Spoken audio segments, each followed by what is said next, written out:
Fala pessoal, bem-vindos ao Mundo da Anestesia, primeiro podcast de anestesia do Brasil. Dessa vez eu vou fazer um episódio um pouco diferente, fugindo um pouquinho da anestesia, mas a gente vai falar de anestesia também, que é sobre residência médica, o papel da mulher dentro da medicina, as dificuldades da mulher ao passar por esse processo, né, que é difícil da residência, inclusive a inserção do mercado.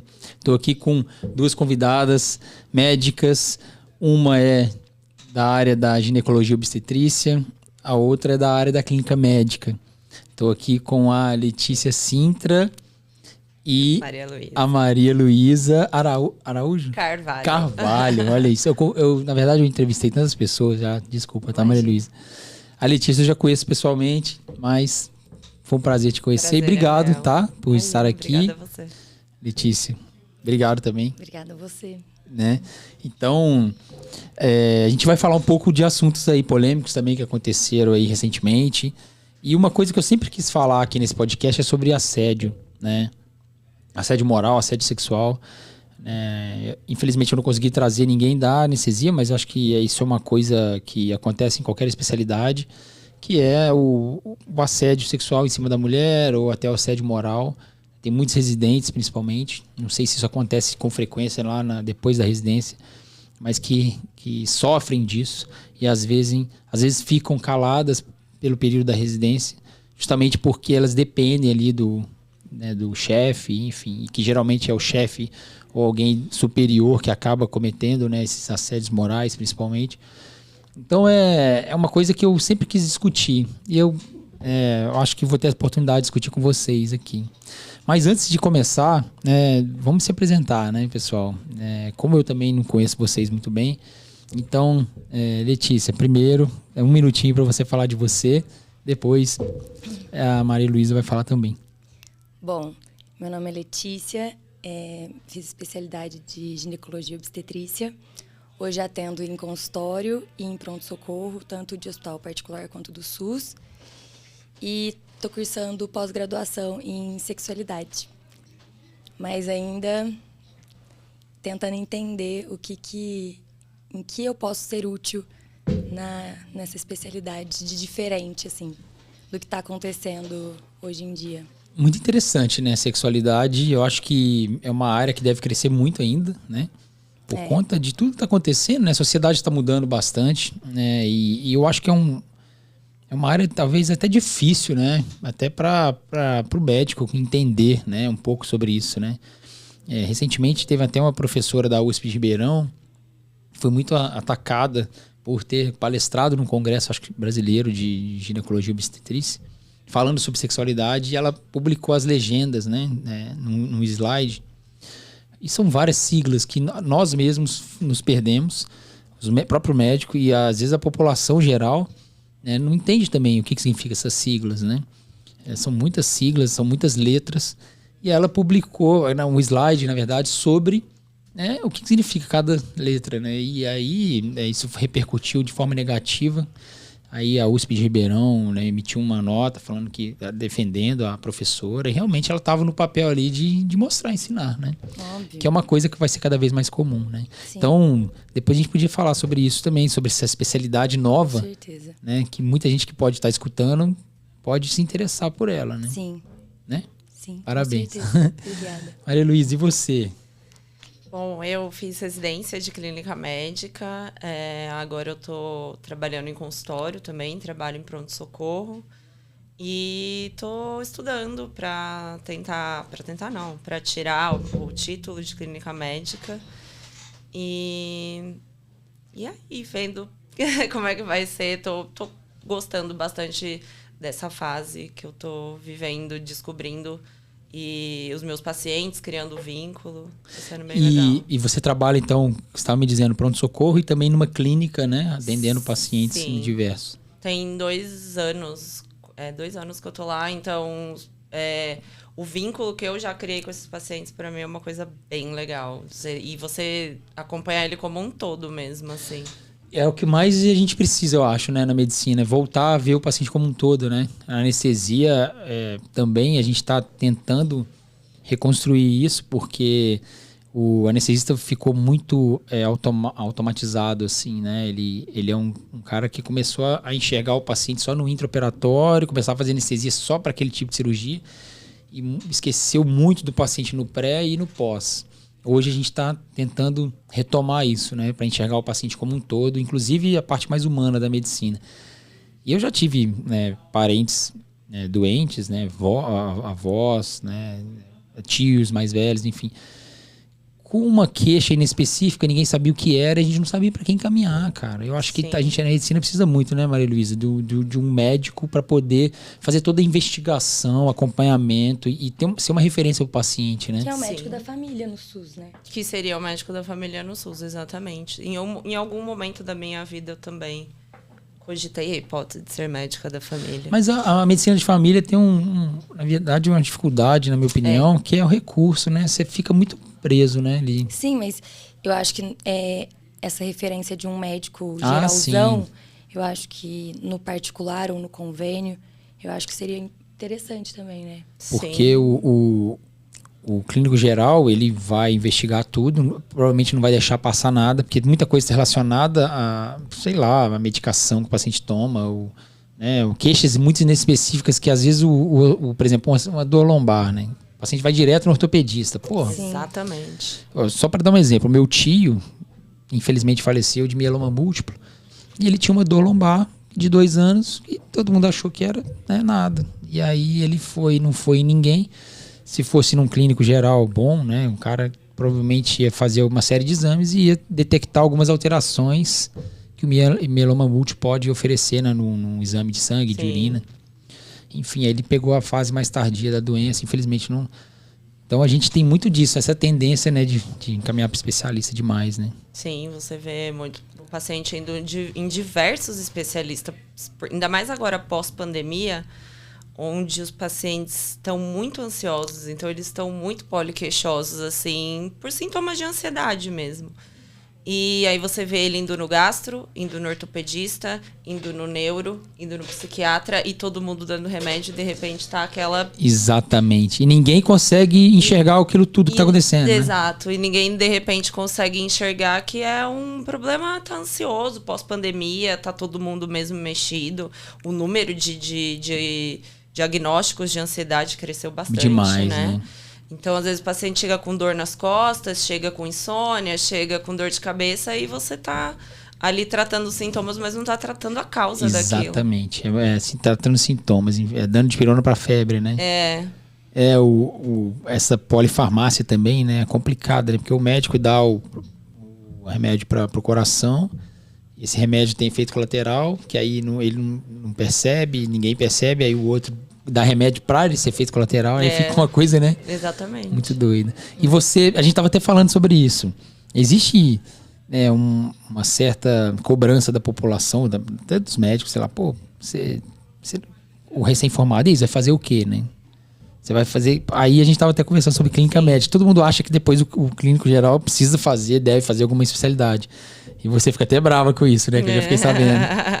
E por quê? O que você acha que acontece? Existe esse preconceito do clínico? Existe. Pelo menos eu acho que eu sinto quando as pessoas me perguntam, por exemplo, o que você faz. Eu falo, eu sou clínica, mas qual a sua especialidade? Mas você vai fazer o quê depois? Entendi. E sempre não tá suficiente a minha resposta, sabe? Uhum. Como se não fosse o bastante. Não é, então eu acho que as pessoas não valorizam muito o próprio clínico mesmo. Sim. E é muito escasso, né, ver isso, né? Porque as pessoas tendem a se especializar e a gente fica sem referência, né, de um clínico assim, né? Eu, na minha opinião, acho que todo paciente devia passar por um clínico antes, né? Sim, o clínico da mulher acaba sendo ginecologista, né? Sim, exatamente. Que é quem pede os exames de rotina, quem faz os preventivos, enfim. Sim. Na verdade, eu acho que deveria ser pediatra, aí ginecologista para mulher, urologista para o homem, na fase adulta, e o clínico para todo mundo. E aí depois o clínico seria, às vezes, na fase mais idosa, o geriatra. Sim. Sim. Meio que, né? É mais ou menos isso, né? Que acaba sendo mais clínico tem seu valor, sim. Mas o urologista muitas vezes também se especializa demais, né? Ele fica só na próstata, só não sei o quê. Mas o GO também, né? Então. E acaba que ele não é o médico da mulher, não é o médico do homem, né? É difícil você ver isso. Que é o que eu quero. Tanto que eu quero super essa parte de ginecologia natural. Penso em fazer especialização em acupuntura. E acho muito legal. Medicina ayurvédica, acho super legal. Porque todas elas focam nisso, o paciente como um todo. E tratar a causa, não o que está causando, não a consequência disso, a ansiedade e tudo mais. Interessante. E você atua mais na obstetrícia ou na gineco? Depende. No consultório acaba sendo mais gineco, mas nos plantões a maioria é obstetrícia. E surgiu um caso recente, né, bem polêmico aí, bem impactante, né, para a sociedade inteira, né? Graças a Deus isso já passou um tempo, já as pessoas, né, acabaram esquecendo um pouco disso, porque foi realmente bem chato, ainda mais para os anestesistas, né? O caso do estupro, né, do anestesista lá numa cesariana, né, que acabou provocando um ato, né, de estupro na paciente vulnerável, né, que estava sob anestesia, sob sedativos. Como é que foi o impacto disso, a repercussão disso no meio obstétrico aí? Então, nos plantões a gente comentava bastante que, infelizmente, está ficando tão comum esses casos serem descobertos na obstetrícia e ginecologia, que quando apareceu esse caso a gente pensou horrível, mas que surpresa que não é um GO. Então, pra gente, a surpresa foi não ser um GO.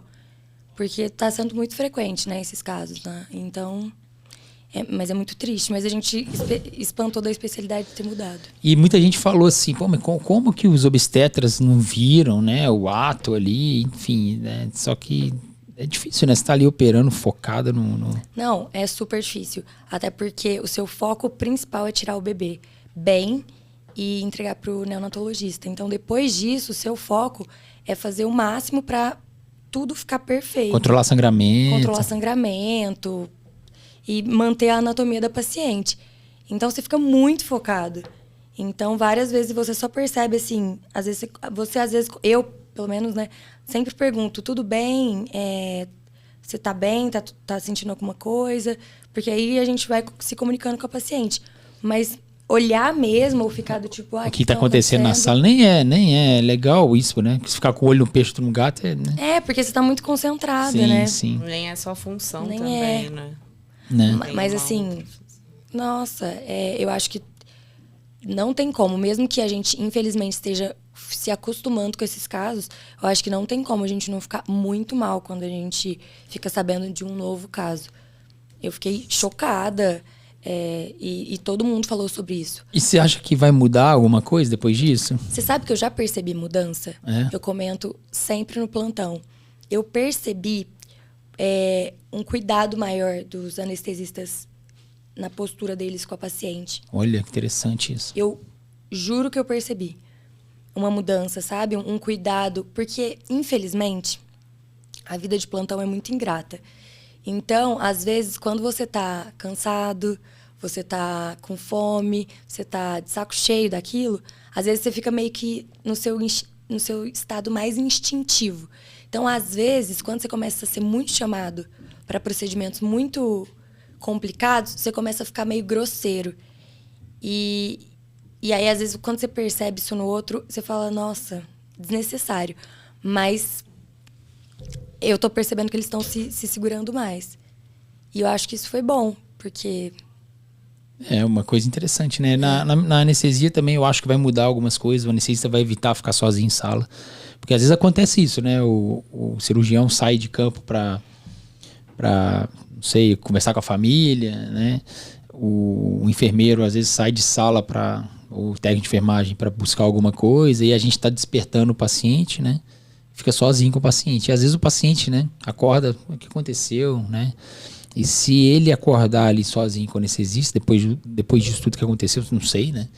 Se os pacientes vão ter medo do anestesista, poxa, que é uma coisa lamentável, né? Porque a gente tá ali para cuidar, para ser anjo da guarda do paciente num momento tão de foda, né? Sim. Mas a gente ficou com esse medo, né? De, poxa, será que a gente vai sofrer preconceito a partir de agora? né? Inclusive, eu sofri até umas piadinhas da enfermagem, assim, dizendo que, olha, não vou ficar... É até foda falar isso, mas assim, não vou ficar com você aqui sozinha, não. Pode chamar não sei quem, porque você é anestesista, sabe? Zoando, né? Mas é foda. Aí você sente que tem um preconceito, começou a ter um certo olhar. Assim, é lógico que os anestesistas, a Sociedade Brasileira de Anestesia se preocupou com isso e tentou mostrar que realmente o anestesista é uma pessoa que está ali para cuidar do paciente, né? E não para, né, qualquer outra coisa. A gente ficou preocupado com isso. Nossa, né? Com certeza. Né? E... Sujou o nome de uma especialidade, né? Então, poxa, foda, né? É que o nosso já é sujo da GO, mas o da anestesia não era por conta ainda. das outras, né, dos outros casos que tiveram, né? Muitos, bizarros. Em casos em consultório, né? Daquele ginecologista lá. De fertilização. Também. Sempre tem. E é muito... Mas acho que o problema não são as especialidades, a profissão, né? O problema é a pessoa que escolhe também, de certa forma, lugares onde as pessoas estão mais vulneráveis, né? Então, a mulher vai no ginecologista, ou enfim, e tá mais vulnerável naquele momento, exposta, sem roupa, recebendo um exame ginecológico, ou anestesista, que ela tá sedada. Então, eu acho que tinha que ter mais cuidado para ver melhor quem são as pessoas que estão escolhendo essas áreas, como um policial, que também não pode ser qualquer pessoa, né? Que vai andar armado, enfim. Eu acho que essas especialidades também tem que ter um cuidado maior na hora de permitir quem pode ou não. Talvez um teste psicológico, não sei, né? Interessante, falaram isso, né? Como não perceberam que o cara é assim, né? Passou na faculdade ileso, passou na residência. Mas posso falar uma coisa? Eu já conversei várias vezes com colegas de plantão que tem hospitais que eu trabalho que rodam internos. Vários hoje em dia, os hospitais que a gente trabalha rodam internos. E às vezes tem internos com problemas psiquiátricos que você vê que reprovou várias vezes e não se forma nunca. E aí você vê que tem uma dificuldade maior e tudo mais. E aí você fala, nossa, mas uma hora vai se formar. E aí você pensa, tá, mas e aí se ele se formar, como que ele vai ficar sozinho, responsável por um paciente? Então, assim, esse volume de faculdade de medicina me assusta por isso. E aí eu tava falando disso por quê? Não, sobre, né, essa preocupação de ter pessoas, né, que podem usar da própria... Então, e aí esses casos eu acho que fica mais sem supervisão a pessoa até ela chegar, porque ele, no Instagram dele, falava que o sonho era ser anestesista. Então, como que a pessoa recém-formada já é pega fazendo isso? Então, era uma coisa que ela fazia bem antes. Então, e nunca foi pega. Então, eu acho que o importante do caso, embora chocante, foi a discussão que isso levantou. Sim, e possíveis mudanças futuras, né? Sim. E assim, mais uma vez, para tentar enterrar aquele assunto de que tem a ver com a vítima, tem a ver com a mini saia, sabe? Tem a ver com decote. Tipo, não tem, sabe? A gente já ouviu o caso de pessoas que tiveram seu corpo, o pescoço, no ônibus, ejacularam no pescoço da pessoa. Então, assim, sabe? Então, eu acho que esses assuntos têm que ser debatidos justamente pra gente ver que a mulher é muito vulnerável. E não é culpa dela, né? Tipo, a gente viu casos de técnicos de enfermagem estuprar pacientes na UTI, né? Sim. Isso assim, pacientes que estão numa situação de doença, né? Demasiados, que estão com roupas, né? Cobertos, com drenos e assim, ou seja, não tem nada a ver com a figura feminina em termos de, né? Não. É mais uma psicopatia mesmo, grave, né? E nada a ver com especialidade também, né? Sim. Ou com profissão. Acho que pessoas assim vai ter em vários lugares. A gente tem que tentar... Só que é difícil também, né? Fazer como se diz, uma avaliação durante a faculdade. Como é que pode algum psiquiatra chegar e falar assim, olha, você não pode formar em medicina. É difícil, né? Sim. Ou então, por exemplo, até mesmo na anestesia, né? Eu já tive, eu lido com residentes, né? Eu já tive alguns residentes que realmente tinham algum comportamento diferente, assim, sabe? Só que aquele comportamento naquela hora, só ali no centro cirúrgico. Eu não sei o dia a dia da pessoa, eu não sei o que ela já fez da vida, eu não sei o histórico dela, não sei nada. E será que um psicólogo ou psiquiatra, em consulta, ou algumas consultas, poderia diagnosticar uma coisa? E será que teria muitos profissionais, tantos profissionais para poder avaliar quantos residentes tem no Brasil, né?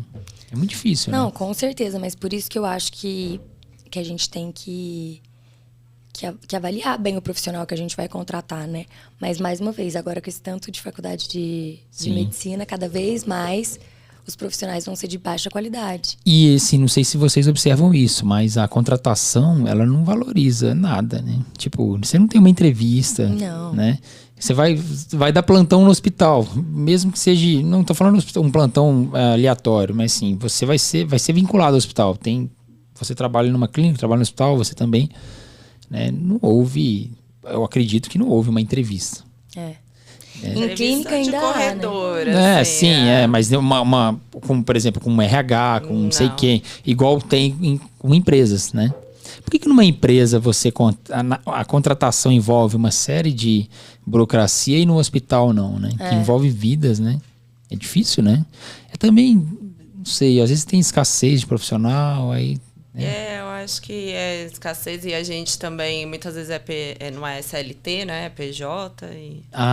Tem isso então também. Acho que isso influencia. E aí contrata para empresa e a empresa envia qualquer, né? Exato. E as próprias empresas às vezes não têm uma avaliação, né? Sim. Quer ver, por exemplo, cooperativa de anestesia, né? Para você ser cooperado de uma cooperativa, você precisa mandar os documentos, né? Se você formou, né? O diploma, o diploma de especialista, né? Enfim, anestesia, acabou. Você não tem uma entrevista, né, com RH para ver se você vai ser aprovado, se não vai, se tem alguma restrição. Ninguém investiga seu passado.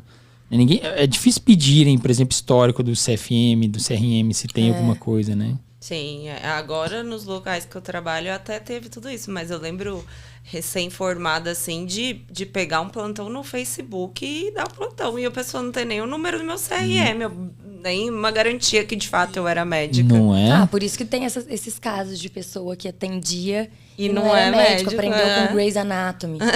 Né, é verdade. Teve um caso recente, né? Sempre surge algum caso. Pega um carimbo de outro médico e... Nossa, teve um caso de uma conhecida, que obviamente não citarei nomes, mas...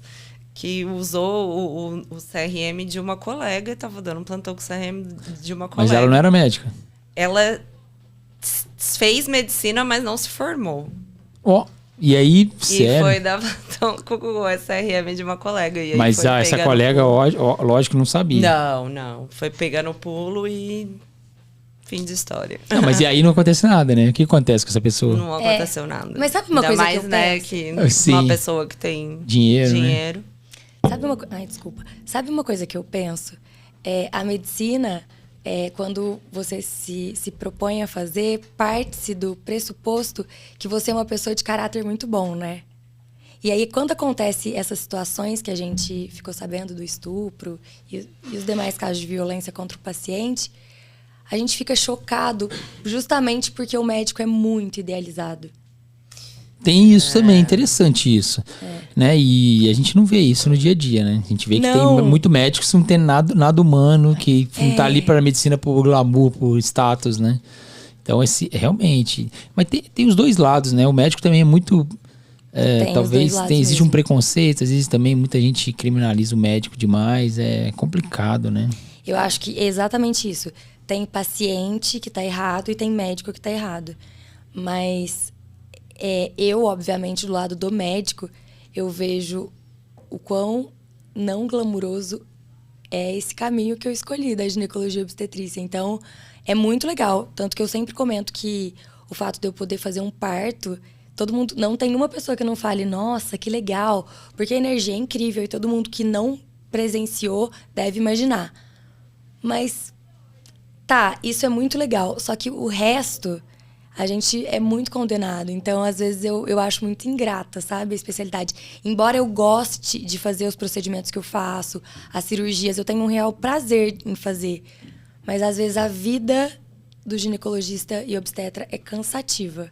Me explica mais sobre isso, porque o que acontece com o médico Eu acho que tem aquela coisa do obstetra, por exemplo. Todo mundo achar que entende.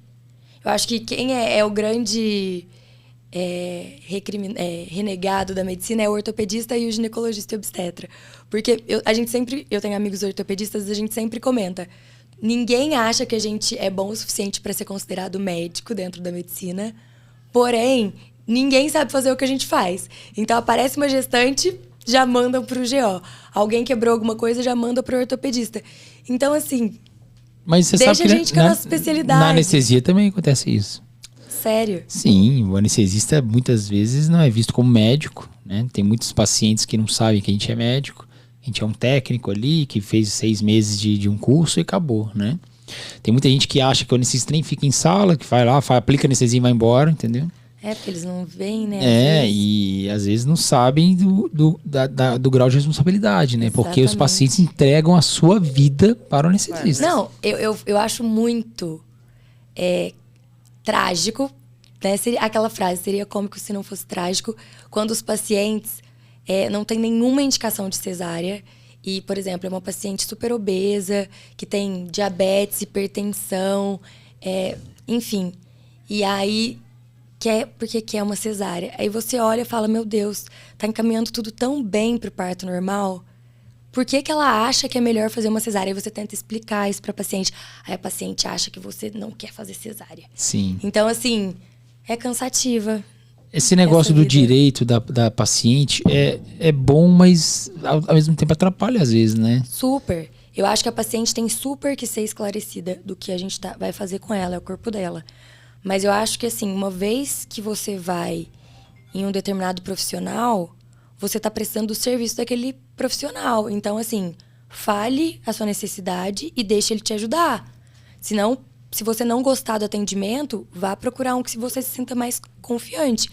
Mas, assim, às vezes você tem que ficar provando que você tá ali fazendo o seu melhor. Sabe o que eu acho? Que às vezes esse trabalho deve começar lá no posto de saúde, né? O problema é que no pré-natal, o problema é que às vezes está de plantão, chega uma gestante que não fez pré-natal ou que o médico não orientou, aí ela acha que cesárea é melhor, que eu quero cesárea, independente de qualquer coisa, né? Só que a pessoa não sabe que cesárea é um baita de uma cirurgia, tem vários riscos, uma baita corte, você corta tudo na paciente ali, fora o risco de complicações no pós-operatório, precisa de anestesia, uma anestesia que dependendo de uma grande obesidade é bem difícil de fazer. Sim. Né? Então tem vários, né? Não é uma compra, é um procedimento cirúrgico que tem uma indicação específica, Sim. né? Não é um querer, né? Sim. É um poder. Exatamente. Então isso deve ser difícil mesmo para o obstetra, né? Mas o paciente não tem essa noção, porque, por exemplo, quando a gente fazia na residência o ambulatório de ginecologia, a gente passava com muita paciente que tinha mioma e tinha muito sangramento, mas não era cirúrgico o caso. O caso, muito provavelmente, ia dar certo com medicação, e aí, caso não desse, a gente indicaria uma cirurgia. Mas a paciente, ela já impaciente, ela já fala, não, doutora, já tira o útero, já tira tudo. Eu só quero parar de sangrar. Mas assim, calma, a senhora é idosa, hipertensa, diabética. Vai pra mesa, não tem nenhuma vantagem. Então, é muito complicado. A gente tem uma coisa também, que é um incômodo, na verdade, né, do anestesista. Que também existe uma lei de que a gestante tem o direito de ter uma acompanhante na cesárea ou no parto normal, no nascimento do filho, independente de qualquer coisa. Sim. Né? Só que, no caso de uma emergência ou urgência, né, às vezes o acompanhante pode atrapalhar, né? Ou então ele pode não entender, ficar desesperado, né, acontecer. E a gente também ficou numa situação meio assim, né? E a gente não pode negar. Né? Se a gente falar que ele não pode entrar, pode sofrer processo, enfim. É uma lei mesmo. Sim. E no pronto-socorro, várias vezes, é o acompanhante que causa. E a paciente está super tranquila e o acompanhante causando. Por quê? Porque, por exemplo, paciente em pródromo de trabalho de parto, gestante, ela vai falar que tá com muita dor. E ele, cansado, vai falar, doutora, eu não vou levá-la para casa com dor desse jeito. Vou chegar lá, vou ter que voltar. Então, resolve esse BO aí.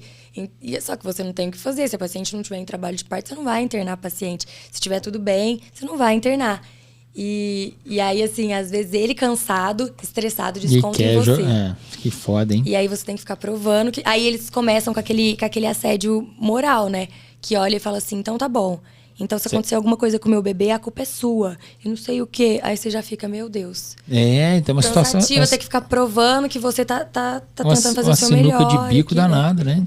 Você, como clínica, sofre também esse tipo de ameaça, assim, de assédio moral, tipo de, poxa, eu vim aqui, eu quero um raio-x, eu quero um exame, não sei o quê, né? E se você, um atestado, poxa, Sim, imagina. Sim, com certeza. Já, agora até que eu consigo contornar bem algumas situações, mas no começo a gente ficava até com medo, né? Você meio que faz o que o paciente quer, dependendo da situação, porque ele é tão...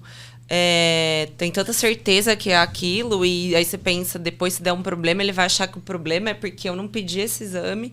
Enfim, mas hoje, às vezes no consultório chega o paciente com uma lista, já aconteceu algumas vezes, lista não só de sintomas, mas também de exames que ele quer.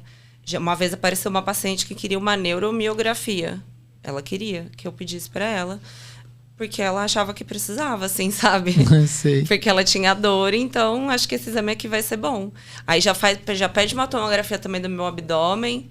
E eles vão pedindo. E aí, às vezes, é desgastante pro médico. Imagina, você atende 20, 30 pacientes no dia e você tem que explicar para todos eles que chegaram, né, com a sua listinha pedindo. E você tem que explicar, convencer, argumentar. Quando você faz isso, na maioria das vezes eles aceitam e tá tudo bem. Mas nem sempre você tá com esse tempo, com essa disposição, enfim. Pra explicar e, né, contornar a situação, né? É cansativo, né? Mas é um trabalhinho de formiguinha, né? Sim. E vamos mudar um pouco o norte aqui, o rumo da conversa. Queria saber de vocês, por serem mulheres, se vocês tiveram alguma dificuldade durante a residência, ou na própria profissão, com relação a ou sofrer algum tipo de assédio moral, sexual, ou preconceito por serem mulher. Por que eu estou perguntando isso? Porque, como eu lido com os residentes, né, e eu presencialmente nunca vi nada, pelo menos não percebi, né, nenhum assédio assim, de colegas no meio que eu estava. Né? Às vezes a gente vê alguma piadinha machista, enfim, o meio médico ali, do centro cirúrgico, às vezes é meio machista, né? Principalmente quando você está num ambiente de ortopedia, talvez ali de cirurgia geral, né? Mas as residentes de anestesia reclamam muito, né, disso, né? Assédio moral, né? Porque às vezes o chefe ou, né, quem está na sala ali como preceptor acaba usando, né, a sua hierarquia ali, né, a sua posição hierárquica ali para talvez explorar ali a pessoa, né, humilhar, né, publicamente ou não, né, e de forma repetitiva, não sei, ou até mesmo de âmbito sexual mesmo, né. Eu já vi residentes comentando assim, o que o preceptor falou que só deixa eu fazer isso se sentar no meu colo, as coisas meio assim, sabe? Tipo de insuflar uma luva de procedimento, ficar batendo na bunda da residente, sabe? Então assim, você fica sabendo de histórias, né? Eu nunca vi nada assim desse sentido. E vocês tiveram alguma coisa disso? E aí, Letícia, você teve alguma dificuldade com relação à residência? Ou a dificuldade só de ser residência mesmo? Porque eu vi que você estava falando que a residência que é uma coisa que você não quer reviver. É a pior fase da minha vida.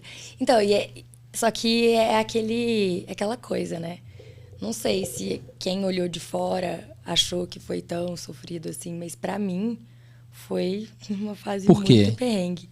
Carga horária? Eu saí totalmente da minha zona de conforto.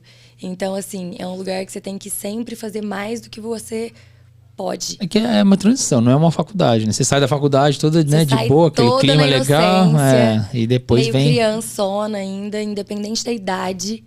Mas hoje em dia eu vejo que tem muita gente que já sai bem maduro da faculdade, mas eu vejo que são raras as pessoas que são mais maduras saindo da faculdade.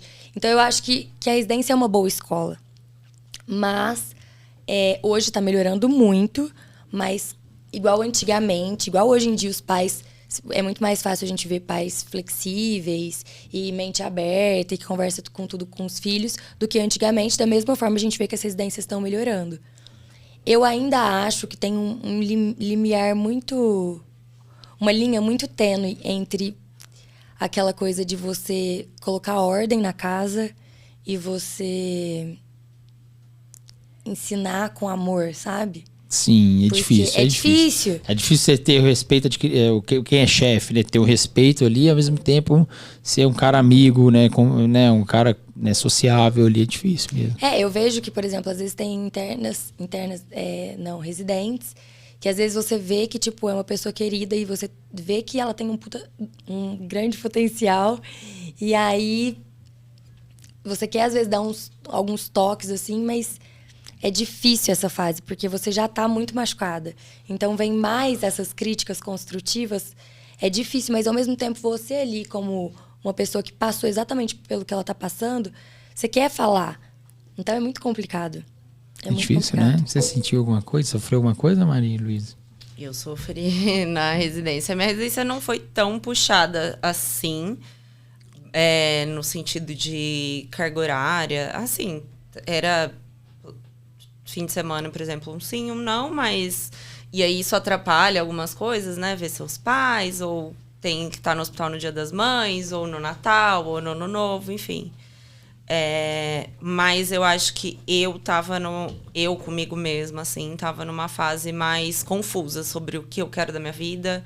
Eu escolhi a profissão certa, é medicina mesmo, porque eu, não, por exemplo, não consigo escolher uma subespecialidade além da clínica e será que esse é o caminho certo mesmo? Enfim, então para mim foi bem complicado. Eu comecei a fazer psicólogo para me ajudar a passar por isso, mas foi uma fase que hoje eu olho para trás, me orgulho e vejo que fez uma diferença bizarra na minha vida profissional e pessoal. Assim. É um crescimento, né? É um absurdo, né? Além de crescimento profissional, é um saber se virar, um saber lidar, aprender. Sim, imagino. Com a diversidade, tipo assim, né? Com as coisas difíceis do dia a dia, que você não lida bem, então... Eu pelos meus preceptores, eu tenho uma profunda mágoa e gratidão por eles. Porque ao mesmo tempo que eu fiquei muito chateada com muita crítica construtiva, dita de forma violenta, mas ao mesmo tempo eu aprendi tanto com eles. Então, assim, é uma mágoa, mas é uma gratidão ao mesmo tempo. Óbvio que não foram todos, mas é pesado, é um processo pesado. Vocês acham que mulher sofre mais, assim, de preconceito? Na sua área, né, obstetrícia, geralmente é mais mulher, né? Hoje em dia, sim. Mas... Se bem que tem muito ginecologista homens antigos, ainda tem os antigos, mas dos adultos jovens é mais difícil você ver. É mais mulher mesmo. Mas teve dificuldade, assim, com relação a isso? Preconceito? Os anestesistas, né? As anestesistas mulheres acham que existe, né? Então, eu não percebi.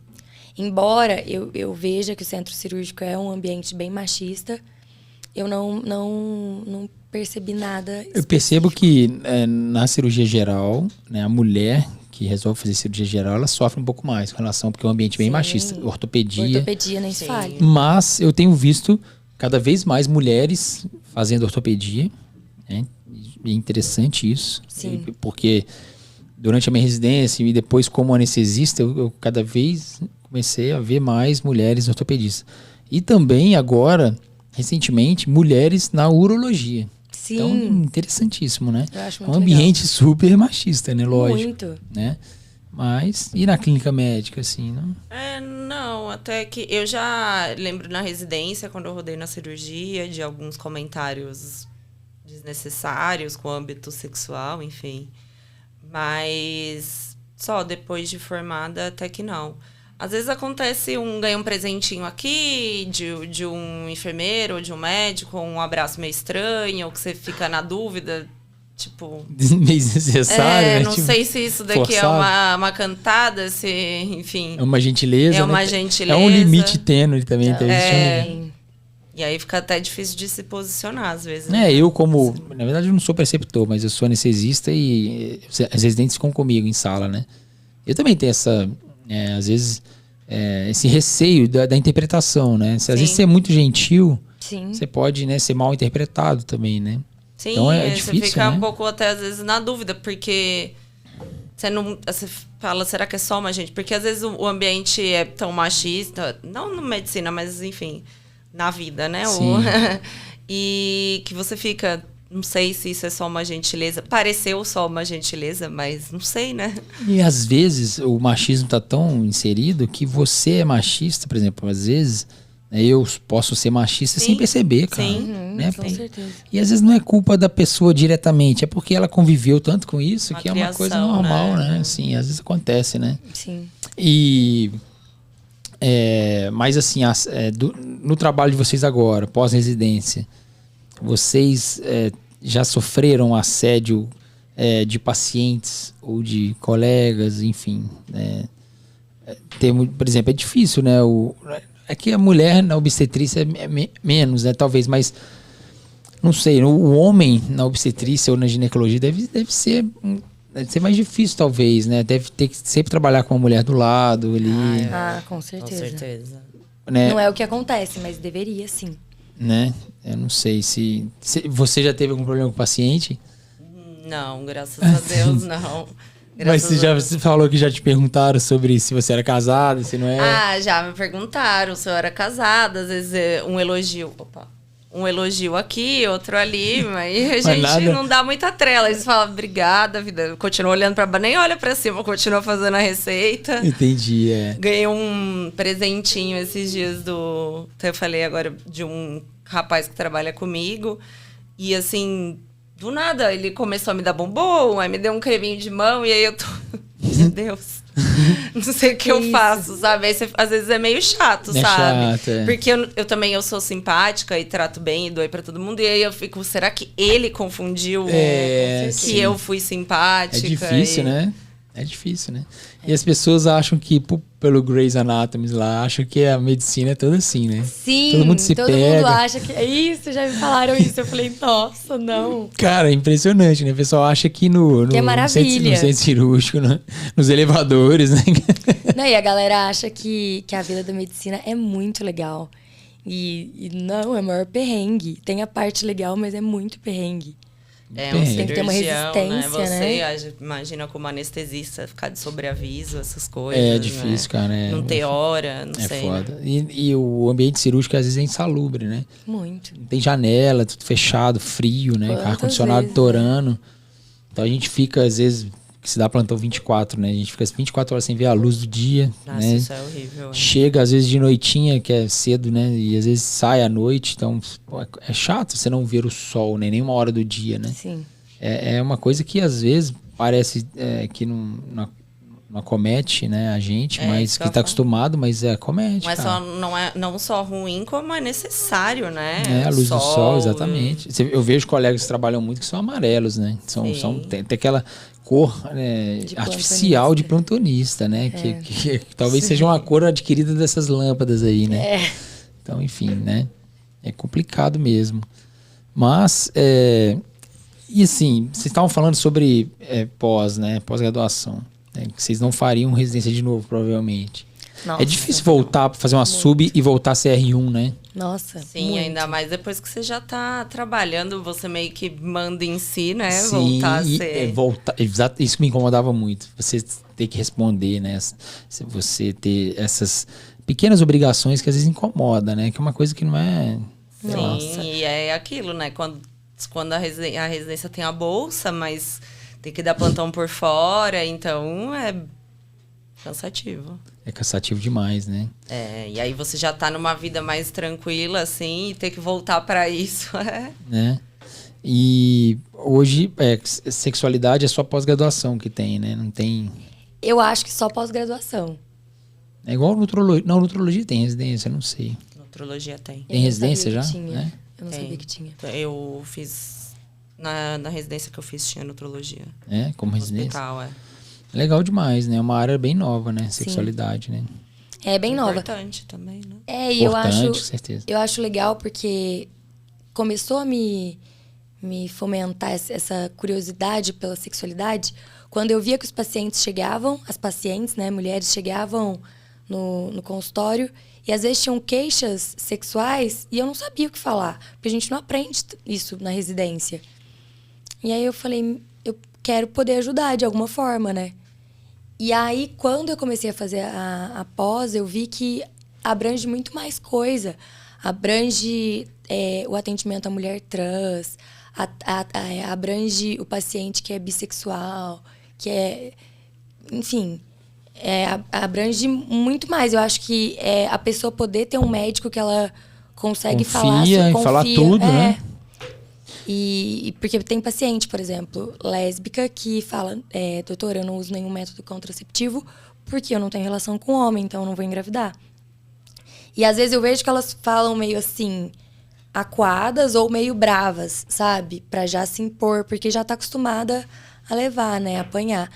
Então, eu quero que seja aquele ambiente que a pessoa tá lá e eu tô ali como informante, como a pessoa que vai ajudar e vai fazer seu serviço da melhor forma possível. E eu não quero julgar, sabe? Eu quero acolher essa população também. Porque eu acho um tema muito interessante.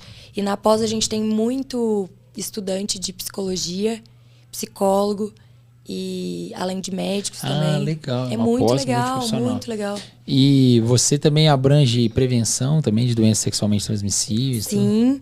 E também uma coisa que eu acho muito interessante é a educação sexual. Educação sexual. Educação sexual, principalmente infantil. Olha, interessante. Que a gente... É engraçado isso. A primeira coisa que a gente ouviu na pós-graduação foi de uma senhora, que é uma professora nossa, e ela disse que a gente precisa parar de achar que quem faz sexualidade necessariamente está fazendo, tá com a vida sexual ativa e tudo mais, ou tá fazendo isso em... Objetivo de, sei lá. Não, às vezes a pessoa só quer estudar o assunto, tá tudo bem. Sim. E a maioria dos casos é isso. E aí ela falou que muita gente às vezes achava que na pós de sexualidade as pessoas transavam. E aí eu acho que é a mesma coisa quando a gente ouve falar que ensinar educação sexual infantil vai ensinar as crianças a transarem. Não é isso. Vai justamente ensinar a criança como que é o corpo dela, para que serve, quais os cuidados que ela tem que ter, o que é certo, o que é errado, o que está acontecendo. Legal. E a partir de quantos anos, assim? Hoje em dia a gente tem tem livros de criancinha mesmo. E uma professora minha ensinou, ela contou pra gente que ensinou o filho dela a respeitar o seu corpo. E ela explicou que só ela e o marido dela e os avós poderiam dar banho nele, tocar nessas partes. E aí ela falou, nem a mamãe pode colocar a mão sem a sua permissão, tá bom? Aí ela falou que ele mama. Então, várias vezes, no meio das pessoas, ele ficava irritado, que ele tava com fome, ele chegava e puxava o sutiã dela e pegava o peito dela pra mamar. E aí ela pegou, agachou e falou pra ele, lembra que a mamãe falou que eu não posso tocar no seu corpo sem permissão? Você também não pode fazer isso com a mamãe. Então ela falou, é nisso que a gente vai ensinando, no exemplo. Legal. Sim, isso é muito legal. Então eu acho muito legal. E quem especializa nisso chama sexóloga ou não? Acho que sim. Eu acho que sim. Porque às vezes você vê, né, sexóloga. Tem uma mulher que é muito famosa, não é famosa, mas é muito legal ela no programa lá do Altas Horas, a Laura Miller. Sim, Laura eu Miller. Sempre amei ela falando. Sexóloga, né? Ela é muito massa. Não, e ela fala com uma naturalidade, uma classe. Eu sempre gostei. Parece que ela sabe o que tá falando ali, né? Sim, ela coloca seriedade e as pessoas ficam com vergonha e perguntam coisas engraçadas. Faz umas perguntas, às vezes, né, embaraçosas, e ela com seriedade explica tudo. Sim. Né? Bem legal. Eu sempre... Mas eu acho que ela deve ser psicóloga, né? Não sei. Eu acho que sim. Né? Não sei se ela é médica, enfim. Não sei, acho que Mas é uma área muito interessante aí pra quem tá escutando, né? Eu acho que a tendência é crescer cada vez mais, né?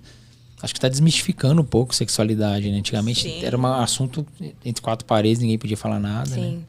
Sim, é importante falar sobre alguns assuntos. E às vezes no consultório também você deve pegar alguns casos, não sei, né? Sobre isso, né? Sobre adolescente, não sei se você chega a pegar ou não. Você trabalha mais com pacientes mais idosos? Não? Eu até tenho adolescentes, mas não é tanto, é mais idoso mesmo. O que eu pego é mais homem reclamando de falta de libido, disfunção. Olha, isso caramba. eu atendo algumas vezes. Que é uma coisa que está cada vez mais frequente, cara. Por conta desses distúrbios psiquiátricos também, talvez, né? Alimentação. Acho que na maioria das vezes. Antidepressivo também. Né? Na sexualidade vocês também abordam isso tudo, né? Disfunção também. Sim. É muita coisa. E falta de libido da mulher também, né? Sim. Tem muito disso, né? Com certeza. Né? Orgasmo, né? Com certeza. Outro dia eu tava lendo, né? Que tem uma grande porcentagem das mulheres né, nunca tiveram orgasmo, né? Sim. Exato, extremamente importante. Não é, cara? E o anticoncepcional oral e o antidepressivo, eles cortam muito a libido da mulher. É uma castração pra mulher. Então, é muito complicado. Complicado, né? O anticoncepcional oral, quando eu tava na faculdade, estudando isso na parte da gineco e tal, depois pra residência, eu cansei de escutar professores falando que, não, anticoncepcional oral pode, tranquilo, não causa nada, e assim, a mulher só menstrua se ela quiser, pode emendar uma cartela na outra, e eu sempre achei aquilo estranho, eu não sei o que você acha disso, mas... É um absurdo? Cara, é uma bomba de hormônio, É uma bomba né? de hormônio. E assim, eu a vida inteira tomei anticoncepcional oral, e assim, eu senti na pele a diferença quando eu mudei pro DIU não hormonal, que assim... como era uma castração. E assim... Isso foi divulgado muito na medicina, né? Que não, a mulher pode tomar, que é de boa, não é, Nossa, cara. O risco de trombose Não aumenta E sim. bastante. E tem Mulher meninas- jovem, uso de anticoncepcional com trombose, já atendi várias. E tem Nossa, gente que cara. faz pior. Tem gente que toma a pílula, toma de forma errada, fica insegura e depois toma a pílula do dia seguinte, que Nossa. é mais bomba de hormônio ainda. E faz isso com frequência. E aí, nossa, chance de AVC. Sim, anticoncepcional, tabagismo. Acho que a maioria das pessoas, por exemplo, que tomam anticoncepcional e são tabagistas não sabem que isso é uma combinação, que é uma bomba, né? Nossa, exatamente, né? E hoje a sociedade, sei lá, os congressos, as recomendações é muito divergente assim, não? Porque quando eu era aluno, né, era praticamente prescrito para todo mundo, né? Para todas as mulheres, né? Todas tomam, acho que a Então, grande é que na maioria verdade, o que acontece? Os métodos contraceptivos, a gente geralmente fala para E paciente ela qual escolhe. que tem, fala para ela quais tem disponíveis, qual é o melhor indicado pro caso dela, mas assim, ela que tem que escolher, né, o que é melhor para Sim, ela. é verdade. Então, nem sempre. Às vezes a pessoa... É muito engraçado. Às vezes a pessoa fala assim, eu não quero colocar o DIU porque a minha amiga engravidou usando o DIU. E ela nem sabe do que ela tá falando, sabe? E aí ela já colocou aquilo na cabeça dela que o DIU não vai dar certo. E aí não tem santo na terra que convença Tem ela. gente que fala que o DIU dá muita cólica, né? Ou que dá muito sangramento, né? Sim. E depende. Eu tenho o Depende, DIU né? não hormonal e assim, foi super bom pra mim. Meu fluxo diminuiu. Super tranquilo. Regulou. Interessante. Super tranquilo. Interessante. E zero hormônio, que é o mais interessante. Então, você vai se sentindo, se percebendo muito mais. Então, eu acho Entendi. que é muito importante. E eu tento frisar isso sempre para os meus pacientes. Mas é a escolha delas, né? Então, a gente faz esse canal de comunicação e informação. Mas elas que decidem. E vocês fariam de novo a clínica ou a gineco-obstetrícia ou não? Se tivesse que voltar no tempo, vocês estavam... Ou fariam medicina de novo? Eu acho que eu não faria medicina. Sério? Por quê? Não sei, eu acho que a medicina é muito desvalorizada. E aí, assim, eu acho que é o que eu falei, é legal, mas eu gosto do que eu faço. Mas voltar e passar por tudo que você não, passou. e o perrengue que é, assim... Claro, tem as coisas boas, como tudo, mas o perrengue que é... Eu acho que tem muita profissão legal que talvez eu tivesse uma qualidade de vida melhor. E desconhecida, né? Que a gente teve muito pouca opção na nossa época, né? Sim. São aquelas especialidades, né? Engenharia, né? Medicina, administração. Hoje eu vejo que eu gostaria de ter feito, por exemplo, arquitetura. Eu acho que eu ia ter gostado de fazer. Eu faria de novo. Hoje, olhando, acho que se eu fosse trocar, talvez eu trocasse por psicologia, talvez. Também. Eu acho também. massa. É. Mas quando eu tive a minha crise existencial, eu falei, socorro, o que eu fiz da minha vida? Vou largar tudo. Eu olhei e falei, mas eu vou largar tudo e vou fazer o quê? Exatamente. Esse é o meu problema, porque eu nunca vejo fazendo outra me vi coisa. fazendo outra coisa, sabe? Eu falo, pô, cara... Talvez eu tentaria, né? Que a minha família nunca apoiou muito, né? Apesar de minha família gostar muito de esporte, né? A gente sempre praticou esporte, mas a minha família nunca apoiou muito o esporte profissional. Eu sempre quis ser atleta profissional, assim, de alguma coisa, né? Tentei vôlei, depois tênis, mas nunca tive um apoio familiar, assim, né? Tô falando quando eu era pequeno, assim, né? Até os 10 anos, assim, 12. Porque eles incentivavam o estudo e no Brasil o atleta profissional ou ele é atleta ou ele estuda, sim, né? Diferente dos Estados Unidos, enfim. Sim. Talvez eu mudaria para isso, né? Tipo, se eu voltasse no tempo, talvez eu investiria em alguma coisa. E hoje existem estudos genéticos, né? Que você consegue, através do seu mapeamento genético, saber se você é mais talentoso, né? Para tal esporte, assim, é legal. Mas eu não sei se eu faria de novo, não. Quando eu vejo alguém, né? Segundo grau, sei lá, e falando, poxa, eu vou fazer medicina. Você fala, nossa, é um caminho, hein? Você sabe que eu tenho internos que falam, que quando rodam comigo, eu pergunto, o que vocês querem fazer de especialidade? Aí eles falam, GO, todos animados. Eu falo, meu Deus, não façam isso. Aí elas falam, nossa, credo, doutora, por quê? Eu falei, não, é legal. Mas, nossa, tem tanta especialidade mais valorizada que a nossa vida vai ser tão mais fácil se você escolher meio que mãe, sabe? Só que daí, ao mesmo tempo, eu lembro que quando eu plantei a sementinha na minha cabeça da GO, eu gostava muito da minha ginecologista da minha cidade natal. E aí, eu falei pra ela, eu acho que o meu sonho era ter a sua vida. E aí ela olhou pra mim e falou, não, pelo amor de Deus, não faça GO. E eu fiquei brava, sabe? Eu pensei assim, não faça GO. Ela faz. Por que ela não quer que eu faça? É super legal, eu vou fazer. E aí depois eu acabei fazendo. Mas, nossa... eu acho que assim... Eu acho que a gente precisa ser mais valorizado. Eu acho que o médico, de uma forma geral, está sendo cada vez mais desvalorizado por esses planos de saúde, né? Pelo mercado, né? Sim. A quantidade de gente também formando. A qualidade está cada vez, né, sendo... né, menos primordial, né? A qualidade do médico. E com o Google o paciente acha que sabe mais que você que fez faculdade. Enfim, tem isso e também. Aí... E assim, a anestesia também é bem desvalorizada, assim, né? Como profissional, o anestesista sempre ficou nos bastidores, nunca vai ser, né? Talvez para uma situação ou outra ele pode ser a peça principal ali, né? O ator principal, mas normalmente a gente está no plano de fundo, né? E eu sempre também tive, né, por exemplo, quando eu falei pra minha avó, falecida já, eu falei que eu iria fazer anestesia, ela começou a chorar, vó chorando, né? Não faz isso. Por quê, vó? Só coisa esse anestesista louco. Você fala, cara, não, mas não é assim, né? E os próprios anestesistas, né, ou então alunos falam, pô, fui no hospital, falei que ia fazer anestesia, e os anestesistas falam, não faça. É a mesma coisa que você, você vai... ficar refém de cirurgião, você não vai ser valorizado, você vai trabalhar pra caramba, vai ficar só dentro do centro cirúrgico, vai viver de plantão, tem isso, né? Só que o meu trabalho aqui, inclusive com esse podcast e com as minhas redes sociais, é valorizar a especialidade, né? Acho que toda especialidade tem suas vantagens, né? Não, e eu achei super legal, porque você consegue trabalhar com anestésio, mas sem ser uma vida escrava de plantão. E de centro cirúrgico, né? E de centro cirúrgico, então eu achei, admirável. Parabéns. Foi uma coisa que eu sempre busquei, né? Falar, poxa, dá pra ser anestesista e não ficar dentro do centro cirúrgico 24 horas por dia, né? Sim, porque embora vocês não tenham porta de pronto-socorro para atender, que eu acho que é uma grande vantagem da anestesia, mas é aquilo, dificilmente você vai ter um consultório, porque eu acho que é a mesma dificuldade do clínico. A pessoa não quer passar, às vezes, num consultório para fazer todo o check-up. Às vezes até tem, né? Mas deve ser menos. Ou não? Tem bastante? O quê? No ambulatório? Aqueles APAs. Não, até que tem. A pessoa tem um consultório para fazer isso?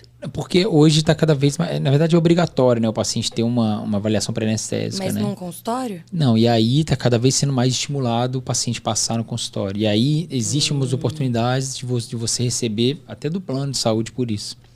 Então, lá em Ribeirão já me ofereceram, né? Renato, você quer atender, fazer avaliação pré-anestésica? Como os hospitais obrigam, né, o paciente ter uma avaliação pré-anestésica para antes de internar, sem avaliação pré-anestésica, ele não interna para a cirurgia. E aí, às vezes, o próprio hospital não tem um ambulatório, os anestesistas não querem fazer, ele libera, então, para o paciente buscar o anestesista para fazer, para ter. Né? Aí você tem essa opção, mas eu, por exemplo, não gosto muito da avaliação pré-anestésica quando eu não vou fazer anestesia no paciente. Sim. Né? Que é ruim, né? Você falar um monte de coisa, você não sabe o que o anestesista na real vai fazer, se ele vai suspender ou não, às vezes o paciente tem alguma coisa. Tem algumas coisas bem subjetivas, assim, de decisão. Na GO também. Né? Sim. Fazer avaliação pré-operatória, para outra pessoa operar é difícil, Sim. né? É complicado. Né? Indicar cesárea para outra pessoa operar, Né? Se for uma necessidade, tudo bem, mas depende da indicação, não é todo mundo que concorda, então é complicado mesmo. Não é? E a clínica médica hoje ela é necessária para algumas outras especialidades, né? Ou não? Sim. Pré-requisito, né? É, pré-requisito para cardiologia, pneumo, endócrino, que mais? Para várias coisas. É? Ah, então. Área, geriatria. Não tô lembrando mais. Mas acho que é mais fácil falar os que não precisam. Não né? precisa, é verdade. É bastante, né? Acho que é mais fácil, tá caindo. Entendi. Então, meninas, vou chamar meninas, né? Mulheres, né? Vocês são mais novas que eu, acho que são. Pouca coisa. Pouca coisa, será? Acho que é muita coisa. Mas, enfim, eu acho que a gente conversou bastante aqui sobre, né, vários assuntos, sobre a medicina de uma forma geral, mas com a visão da médica mulher. E pelo que eu percebi aqui, vocês não tiveram, assim, grandes dificuldades por serem mulheres, talvez, não sei. Pelo que vocês me passaram aqui. Eu não. Né? Não, mais dificuldades não, como a própria residência, né? Que realmente é uma fase bem foda, assim. Mas a gente enxerga a residência como um aprendizado, como um desafio que tem hora e data para começar e acabar, cara, já dá uma aliviada, Sim. né? Eu acho que hoje a medicina tem muita mulher, né? A maioria hoje verdade. é mulher. Então, eu acho que esse assédio, enfim, fica mais preso em algumas especialidades específicas, as cirúrgicas, normalmente. Entendi, né? boa. Eu acho. Mas vi homofobia, essas coisas na residência, eu vi. Tinha um colega que era homossexual, gay, né? E ele ouvia piadas dos preceptores, enfim. Isso acontece muito ainda, né? Na sociedade, de forma geral, né? Racismo também. Então aí acho que nesse é mais...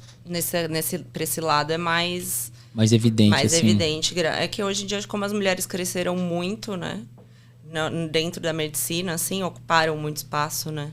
Sim, hoje na anestesia, inclusive, que era uma especialidade mais de homem, né, até o final do século passado, mas, cara, cada vez mais mulheres. Nos congressos você vê, assim, cada vez mais mulheres também. É uma área que foi dominada pelas mulheres. Inclusive, as maiores chefes da anestesia hoje, de grandes instituições, são mulheres. Olha que legal. Interessante, né? Sim. Então tem gente que fala, nossa, uma mulher anestesista tem preconceito, sofre preconceito, não dá para ser mulher anestesista. Pelo contrário, então, hoje as grandes representantes da anestesia no Brasil são mulheres. Olha que legal. A professora Maria José, tem a Ângela Tardelli da Unifesp e outras mais. Bem legal. Estamos ocupando lugares cada vez mais, graças a Deus. Legal demais isso, né? Muito legal, meninas. Obrigado pela presença de vocês. Obrigada a você. Foi muito legal o papo. Eu acho que é importante, né, falar disso, trazer médicas mulheres. Inclusive no meu podcast hoje, por exemplo, eu só falei isso com médicos homens. Então a gente pode até ter um viés aí, né, mas é porque foi aleatório. Eu falei sobre medicina psicodélica e realmente na medicina psicodélica, se você pegar os autores, os pesquisadores são todos homens, mas isso aí é um acaso. Talvez, espero que tenha mulheres interessadas na medicina psicodélica para estudar os psicodélicos, enfim. Mas eu fiz questão de chamar duas mulheres hoje justamente para falar um pouco sobre a medicina, né, relacionada à mulher, né, talvez encorajar as novas recém-médicas ou futuras médicas, né, mostrar que existe aí possibilidade de ser grandes médicas e felizes com a profissão. Vocês são felizes? Sim. Realizadas? Quase lá. Eu acho que a gente está na fase de transição para unir. Gosto do que eu faço, mas ainda não cheguei no lugar que eu quero estar. Mas eu acho que é difícil, o caminho, né? Acho que a gente tá na idade que a gente tá, né? A gente tá buscando ainda, né? Difícil, Sim. né? Falar, putz, agora eu tô no lugar. Já cheguei, não, Mas eu tô tentando associar cada vez mais essa parte de estar feliz fazendo o meu trabalho e atraindo pessoas que querem ser atendidas por mim. Porque aí a gente vai fazendo um trabalho legal juntos. Legal. Todo mundo fica feliz. É bem clichê, mas eu acho que esse reconhecimento do paciente é uma das coisas mais bacanas que a gente pode ter, pelo menos pra mim. Eu sei que isso é clichê, mas eu juro que é verdade. Nossa, mas isso é fantástico, porque, por exemplo, na anestesia, o anestesista mal é lembrado pelo paciente, né? Inclusive, tem muitas medicações que a gente faz que causam amnésia, né? Sim. Só que a amnésia anterógrada que a gente fala, que é só... Né, o paciente não vai esquecer de fatos passados, né? Só do que... Né, do período da ação do medicamento, né? Mas, enfim... e a gente não é pouco lembrado, né? E quando a gente é lembrado, ou então o paciente volta no hospital... Foi você que me anestesiou. Eu falo, caramba, que legal, sabe? E tem mudado isso, porque a gente quer, apesar de ter muito anestesista que escolheu o anestesista por não ter contato, não querer relação médico-paciente, mas isso está mudando. Porque é muito interessante esse reconhecimento, né? Essa gratidão, né? Nossa, é muito bom. Uma delícia. É muito bom ver que o paciente está satisfeito com o trabalho que você está se propondo a fazer.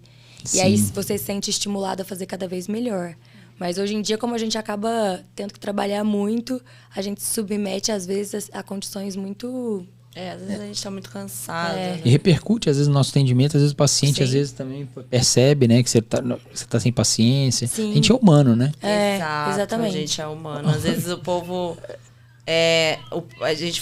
as pessoas falam que o médico se acha Deus, né? Mas às vezes o povo também acha esquece que a gente é humano, né? Sim. Que a gente tem dias ruins, que a gente precisa comer, que a gente quer fazer no banheiro, fazer xixi, enfim. Eu falo que da mesma forma que quando a gente vai, sei lá, comprar nosso pão, a gente gosta de ser bem atendido, quando a gente vai atender um paciente, a gente gosta de um paciente legal também. Então, da mesma forma, quando a gente vai ser atendido e a gente não é bem atendido, a gente fica tão chateado quanto o paciente. Então, assim, somos humanos. Vai ter médico que não é legal, vai ter médico que é legal. Mas você tá sendo legal? Então, assim, às vezes você tá lá se propondo. Eu sempre brinco no plantão. Hoje eu não vou desalinhar meus chakras. E aí eu fico tentando. Aí, de repente, eu olho e falo... Ai, não tô conseguindo. Aí as enfermeiras falam, doutora, já desalinhou os chakras. Porque tem paciente que te provoca.